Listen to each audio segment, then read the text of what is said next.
Então, o que significa você identificar que o seu padrão de defesa é o padrão de fuga? Significa que você é um bom mentiroso, né? Sim ou não? Que mente para você mesmo, né?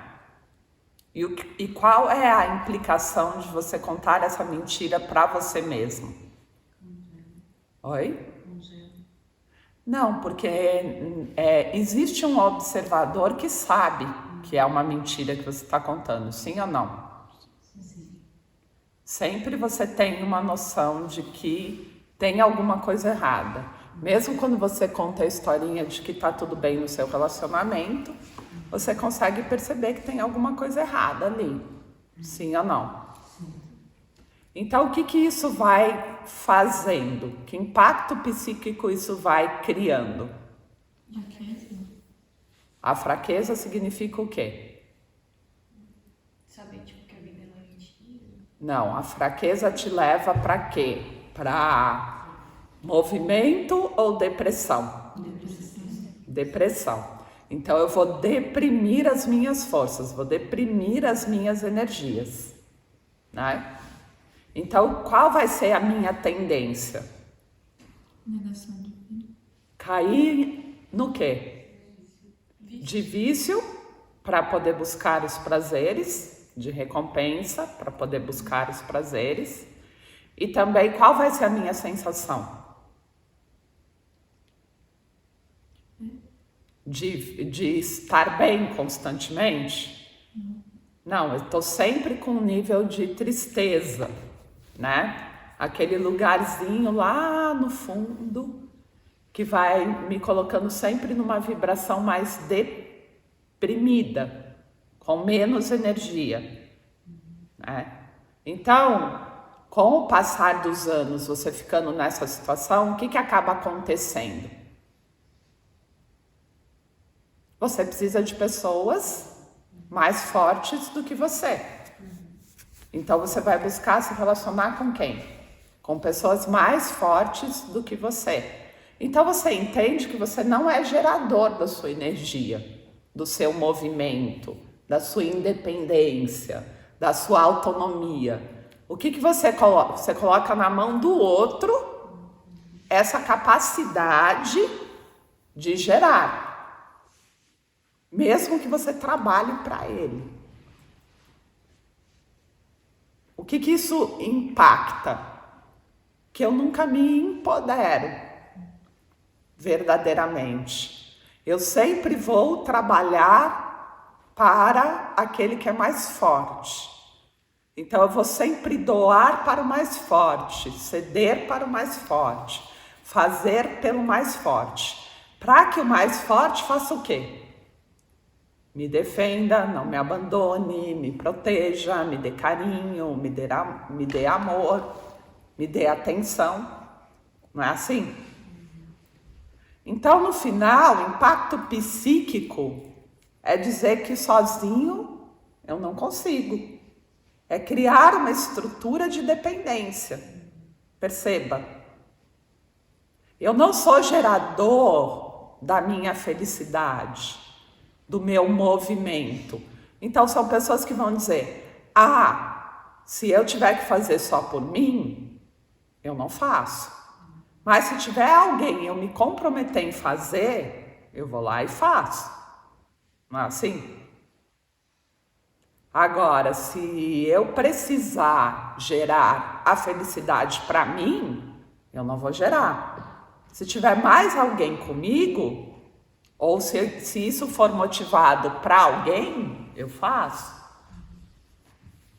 Não é isso? E por que isso? Porque como que os animais se organizam? Em grupos. Quem é o alfa? O que os outros membros dessa alcateia vai fazer? Se submeter. Correto? Como que se submete? O alfa come, o alfa dorme melhor, O alfa fica com a melhor fêmea. O alfa faz o que ele quer.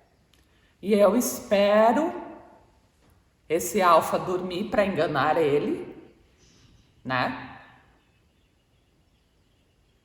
Então é uma estrutura que a gente já está carregando há bastante tempo, mas é uma estrutura de fraqueza, não é uma estrutura de força. Então isso tem um impacto psíquico, não tem? É uma questão.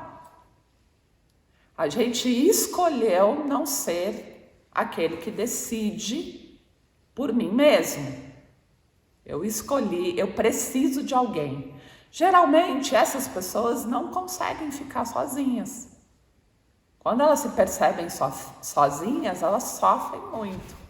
Elas sentem o vazio, começam a ter depressão. Então, ela começa a se sentir muito mal. Os pensamentos dela não ajudam ela. Ela cria um padrão nocivo.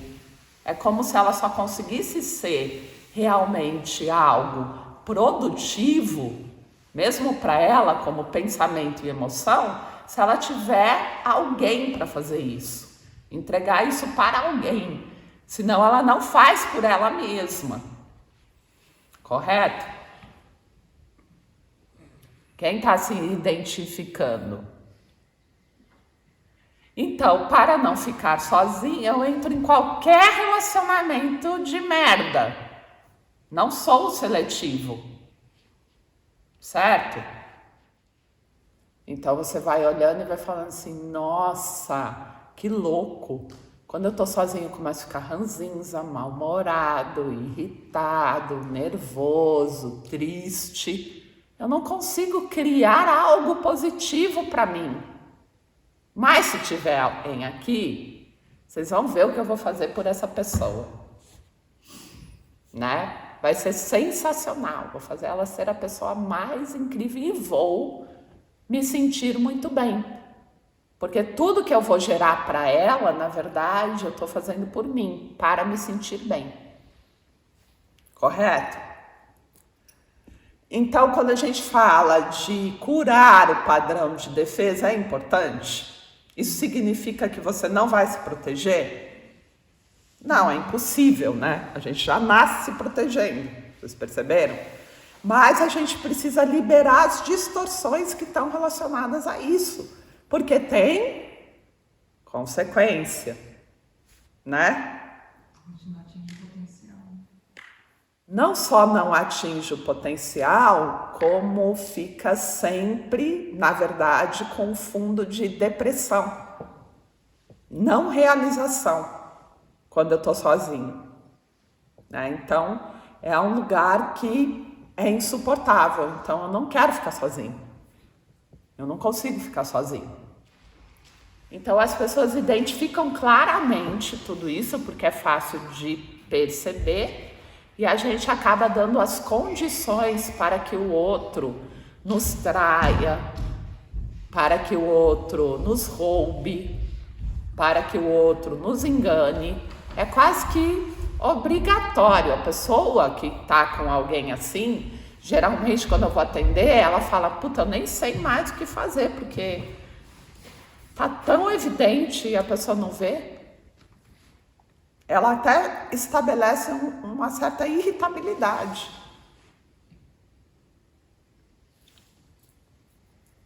Então, ou ela fala, ai, coitada, né? Melhor eu ficar aqui, porque putz grila, como pode alguém ser assim, né? Quem não tá no papel do submisso, olha pro outro assim. Fala, meu Deus do céu. Né? Então, basicamente é isso.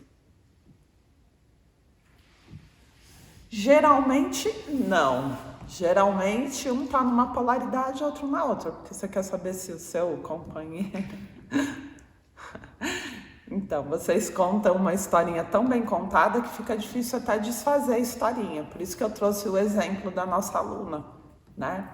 Porque para eu não lidar com isso, é possível que eu crie mais histórias em cima disso ainda, né? Aí eu conto mais histórias.